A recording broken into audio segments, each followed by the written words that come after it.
20, 21, 22, 25, 26, 27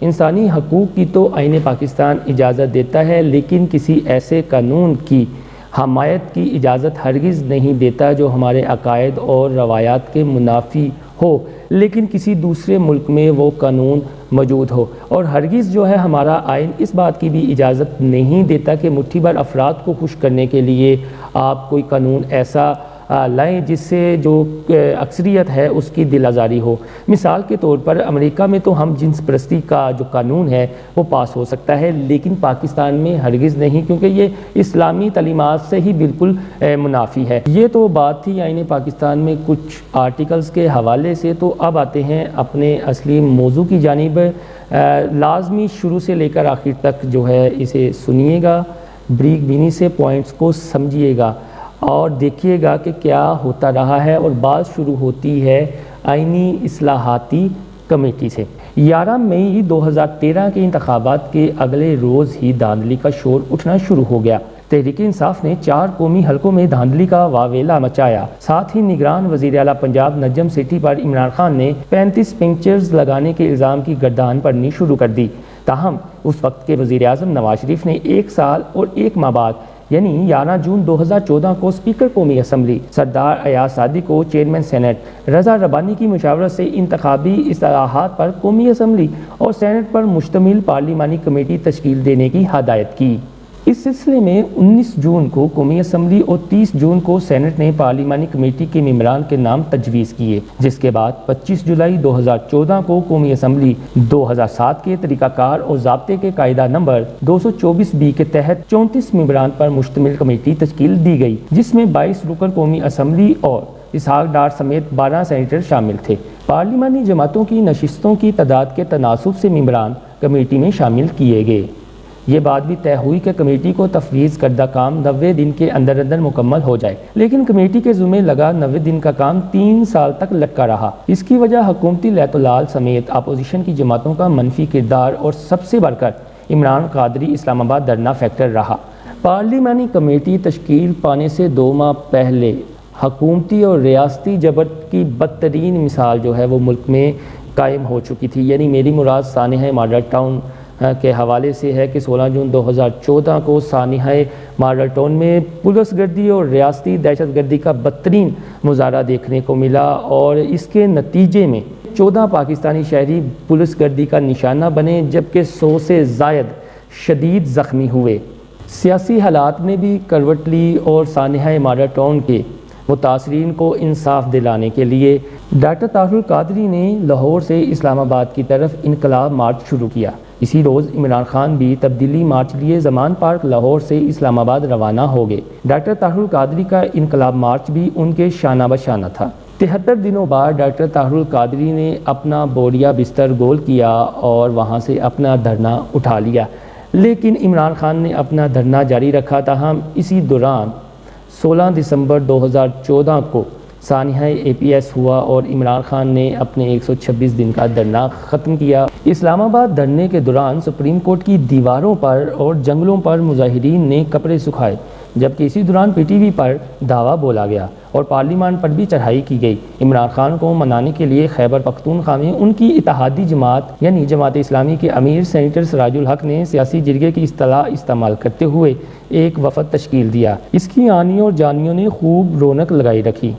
تاہم پارلیمانی کمیٹی بننے کے 3 ماہ بعد یعنی 24 اکتوبر 2014 کو اس وقت کے وزیر قانون زاہد حامد کی جانب سے پارلیمانی کمیٹی پر مشتمل ایک سب کمیٹی بنائی گئی، جس کے اراکین کی تعداد 14 تھی۔ اب یہاں سے اصل گیم شروع ہوتی ہے۔ پارلیمانی کمیٹی تو بن گئی 34 رکنی، لیکن اس کی جو سب کمیٹی بنائی گئی اس میں کس جماعت کے ممبران سب سے زیادہ تھے اور آج کل وہ کن وزارتوں اور عہدوں پر فائز ہیں، وہ بھی آگے چل کر آپ کو بتائیں گے۔ پہلے ایک سرسری نظر اس پر بھی دہرا لیتے ہیں۔ سب کمیٹی میں نون لیگ کی جانب سے اس وقت کی وزیر مملکت برائے انفارمیشن ٹیکنالوجی انوشا رحمان، پیپلز پارٹی کے نوید قمر، شازیہ مری، سینیٹر اعتزاز احسن، سینیٹر فاروق ایچ نائک، جماعت اسلامی کے صاحبزادہ طارق اللہ، ڈاکٹر فاروق ستار، جمعیت علماء اسلام فے کی نعیمہ کشور خان، آفتاب احمد شیرپاؤ اور تحریک انصاف کی جانب سے جناب شفقت محمود، شیریں مزاری صاحبہ اور ڈاکٹر عارف علی اس سب کمیٹی میں شامل تھے۔ 3 سال تک پارلیمانی کمیٹی اور سب کمیٹی نے انتخابی اصلاحاتی بل پر بحث و تکرار کی۔ انتخابی اصلاحاتی بل کے حوالے سے ٹوٹل اجلاس 119 ہوئے، 26 اجلاس پارلیمانی کمیٹی اور 93 اجلاس سب کمیٹی کے ہوئے۔ 9 جولائی 2017 کو سب کمیٹی نے الیکشن بل، کاغذات نامزدگی اور الیکشن قوانین کے حوالے سے خطمی رپورٹ کا مسودہ تیار کر لیا۔ 19 جولائی 2017 کو پارلیمانی کمیٹی کا اجلاس ہوا اور 21 جولائی 2017 کو تمام ممبران نے جو ترمیمی مسودہ تھا اس پر اپنے دستخط کیے۔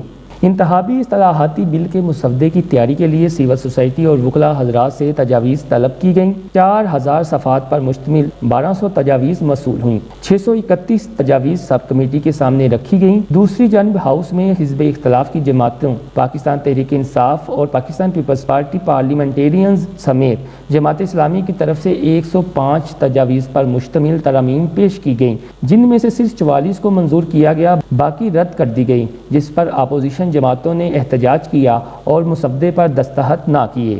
اب آتے ہیں اپنے مرکزی مدعے کی جانب، یعنی ترمیم حلف نمائندگان، جس میں ختم نبوت پر حلف لینے کی بجائے سادہ اقرار کو ہی کافی قرار دیا گیا تھا۔ لیکن یہ پوائنٹ آپ لازمی غور سے سمجھیے گا۔ عوام تک یہ بات اس وقت پہنچی جب 2 اکتوبر 2017 کو شیخ رشید احمد صاحب نے قومی اسمبلی میں چنگھاڑتے ہوئے براہ راست قومی نشریاتی رابطے سے منسلک تمام ٹی وی چینلوں کے ذریعے تمام پاکستانی قوم کو آگاہ کر دیا۔ کہاں ہے مولانا فضل الرحمان؟ آج ختم نبوت کو نکال دیا آپ نے الیکشن کی ترمیم سے۔ کہاں ہیں عطا اللہ شاہ بخاری کے ماننے والے؟ آپ نے شیخ رشید احمد کی یہ سپیچ سنی۔ مزے کی بات یہ ہے کہ وہ پارلیمانی کمیٹی کے ممبر تھے، لیکن افسوسناک امر یہ ہے کہ وہ بھی اس حلف نامے میں نقب لگانے کے حوالے سے آگاہ نہیں تھے۔ اس کا مطلب ہے کہ وہ صرف تقریریں کرتے رہے۔ جب یہ مسودہ ترمیمی بل کا تیار ہو رہا تھا تو انہوں نے بھی اس مسودے کو پڑھنے کی زحمت تک گوارا نہیں کی۔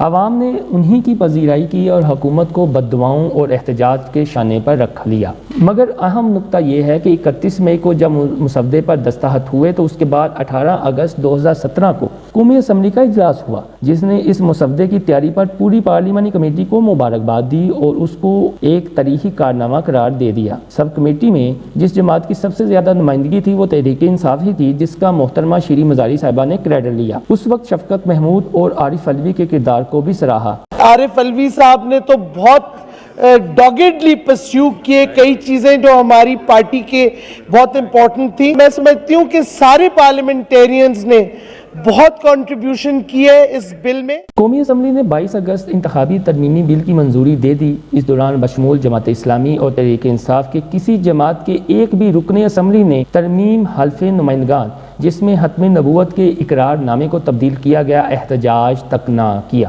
اس کے ٹھیک ایک ماہ بعد یعنی 22 ستمبر 2017 کو ایوان بالا یعنی سینٹ کا اجلاس منعقد ہوا۔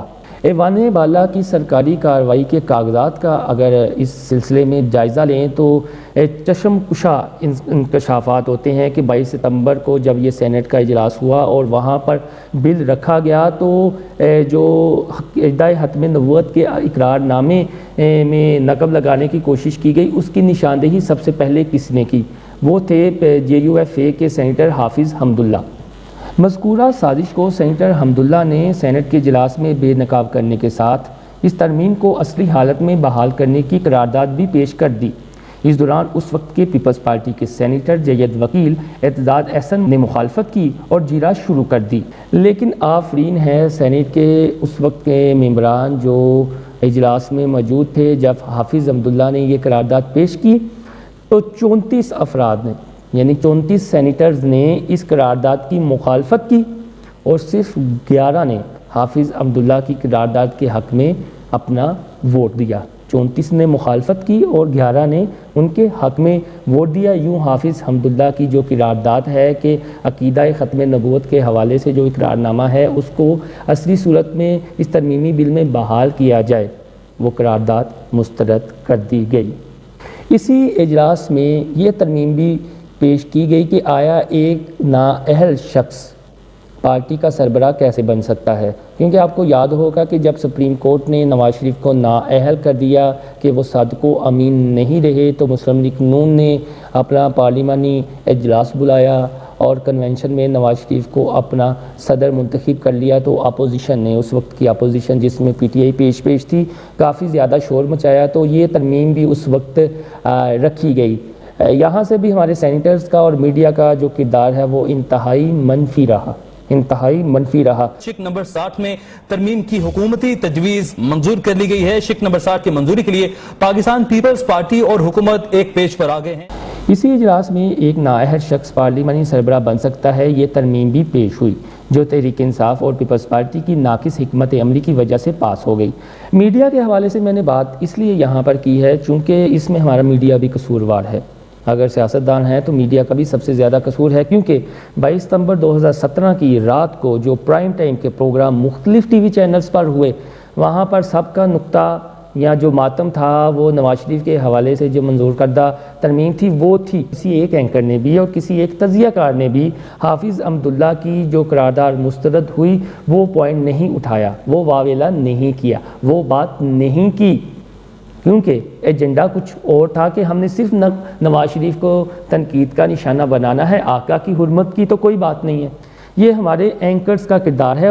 اس روز کرنٹ افیئرز کے جو پروگرام ہوئے ان کی ڈیٹیل موجود ہے۔ اوریا مقبول جان، اجاز الحق، نصر اللہ ملک، محمد مالک، حامد میر، سہیل وریچ، نسیم زہرا، عارف حمید بٹی، ان میں سے کوئی نواز شریف کے حق میں مدح سرائی کرتا رہا اور کوئی ترمیم پاس ہونے کے خلاف ماتم، جبکہ اسٹیبلشمنٹ کے خود ساختہ ترجمان ہارون رشید، ایاز میر اور نگران وزیر اعلیٰ پنجاب پروفیسر حسن عسکری بھی شہباز شریف اور نواز شریف کے مستقبل پر بحث کرتے رہے۔ شیخ رشید نے تو یہ معاملہ قومی اسمبلی میں 2 اکتوبر کو اٹھایا، لیکن 2 ماہ پہلے جو کچھ ہوتا رہا کہ جب اگست اور جولائی میں اس مسودے پر دستخط ہوئے، قومی اسمبلی میں بل پیش ہوا اور اس کے بعد دوبارہ قومی اسمبلی کا اجلاس ہوا، تب تک کسی کی نظر اس جانب نہیں کی، اور اس کے بعد آپ نے دیکھا پورا ملک لاک ڈاؤن ہو گیا۔ سب سے زیادہ ماتم تبدیلی کے علمبردار عمران خان جو اس وقت وزیر اعظم پاکستان ہیں ان پر کریں، اس کے بعد سینیٹر سراج الحق پر، پھر مولانا فضل الرحمان پر،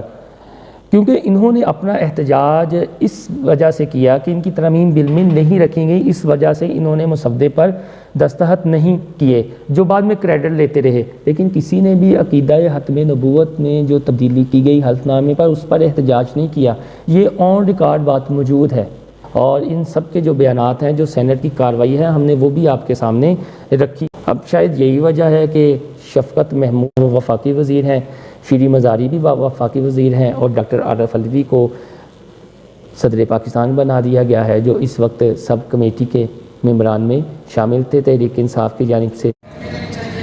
دوستو، آپ نے یہ رپورٹ بھی دیکھ لی، اور جیسا میں نے پہلے میر ظفر اللہ خان جمالی اور مولانا خادم حسین رضوی کے حوالے سے بات کی، اب یہ انالیسز آپ نے خود کرنا ہے، فیصلہ آپ نے خود کرنا ہے کہ ہمارے ملک میں کیا ہوتا رہا ہے اور کیا ہوگا، لیکن وہی بات کہ علامہ خادم حسین رضوی اور میر ظفر اللہ خان جمالی جیسی جو ہستیاں ہیں، جو شخصیات ہیں، جو ناموس رسالت صلی اللہ علیہ وآلہ وسلم کے مجاہد ہیں، پاسبان ہیں، مین ہیں، وہ ہر روز پیدا نہیں ہوتی۔ وہ اس دنیا میں ایک مثال قائم کر کے گئے ہیں۔ وہ اقتدار کے ایوان جہاں پر بڑے بڑے شخصیات اپنا ایمان بیچ دیتی ہیں، آقا صلی اللہ علیہ وآلہ وسلم کی ناموس پر میر ظفر اللہ خان جمالی ان اقتدار کے ایوانوں کو ٹھوکر مار کر واپس آگے تھے۔ دوستو، آپ کو میری یہ ویڈیو پسند آئے تو میرا چینل انسائیڈ اسٹوری سبسکرائب کرنا نہ بھولیے گا۔ اللہ حافظ۔